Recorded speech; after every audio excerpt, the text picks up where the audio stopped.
Sa ikalawa pong linggo ng ating Christmas Around the World Special, amin naman pong itatampok ang paraan ng Pasko sa Hungary. Atin pong alamin ang pamamaraan, ang tradisyon at ang kasalukuyan pong atmosphere doon. Sa iniulat po o hinanda pong special report ni Bombo JC Galvez.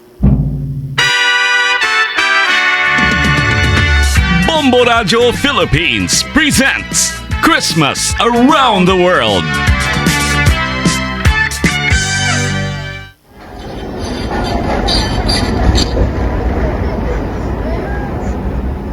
Habang kilala ang Pilipinas bilang bansang may pinakamahabang pagdiriwang ng Pasko, may sarili ring kakaibang paraan ng paggunita ang bansang Hungary. Sa kabila ng napakalamig na panahon doon tuwing Disyembre, nagiging mainit ang bawat tahanan dahil sa maigpit na tradisyong nakasentro sa pamilya at pananampalataya. Sa espesyal na ulat na ito, ating alamin kung paano ipinagdiriwang ng mga Hungarian ang Pasko at kung paano ito naiiba sa ating nakasanayang selebrasyon. Makakasama natin si Bombo International News Correspondent Leia De Leon para ikwento sa atin ang kakaibang pagdiriwang ng Pasko sa Hungary. Ayon kay Leia, hindi tulad sa Pilipinas, December 24 ang pinakaimportanteng araw sa Hungary.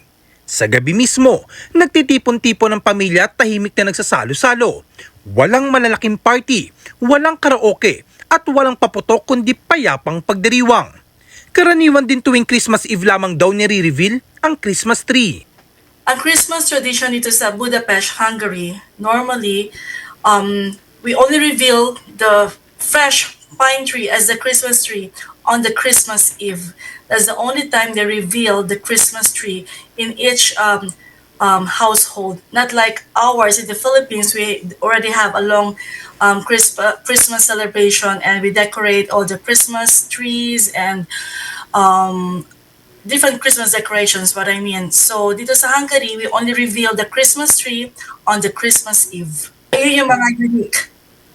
Kapareho sa Pilipinas, hindi mawawala tuwing Paskong handaan.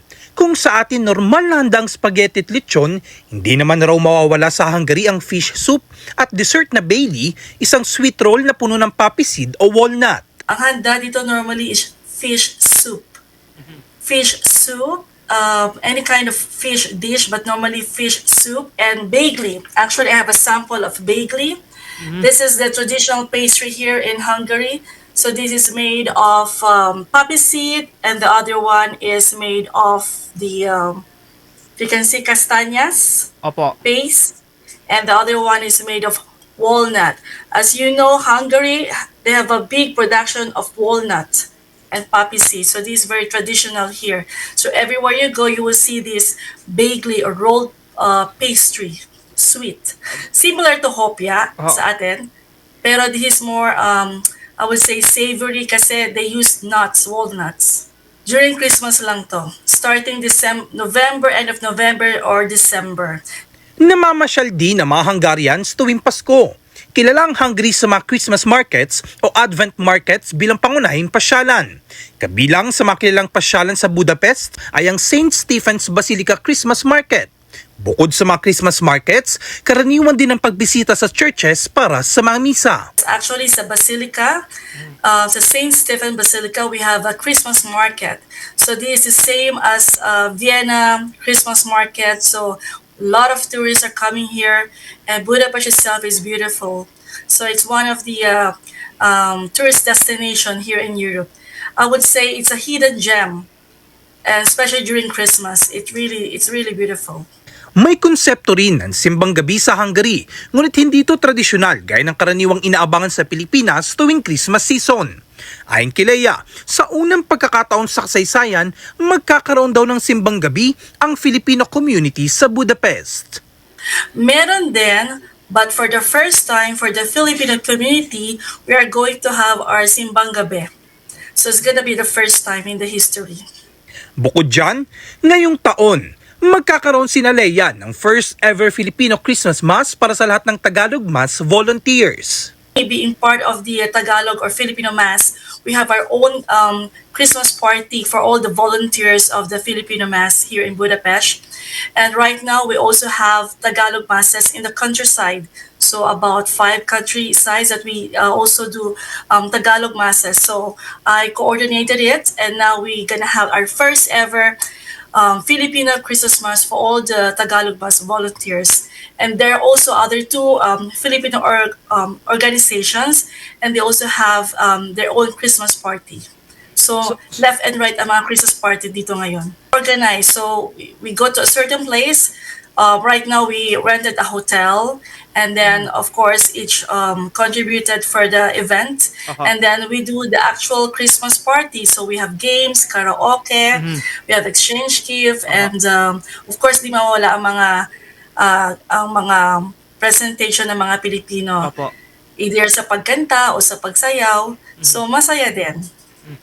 Pagdating sa klima, nagkakalayo ang temperatura ng Pilipinas sa Hungary. Sa ngayon, ayon kay Leia, may snow na sa ibang bahagi ng Hungary at sa Budapest, bagamat walang snow, papalo sa pagitan ng 3 hanggang 10 degrees Celsius. Starting end of October, malamig na. Sa ibang part ng Hungary, meron ng snow. Pero dito sa Budapest, walang snow, pero nasa 10 to last time was 3 degrees Celsius ang temperature. Malamig. As you can see, naka-turtleneck ako sa loob ng bahay.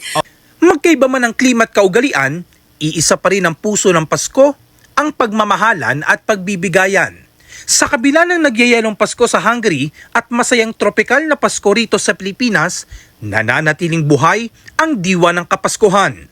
Kaya naman ang pagbati ni Leia mula sa Budapest, Hungary, Boldog Corazon Kivano, maligayang Pasko sa inyong lahat. Watch out for another edition of Christmas Around the World. Various celebration of Christmas by different countries. Only heard and seen at Bombo Radio Philippines.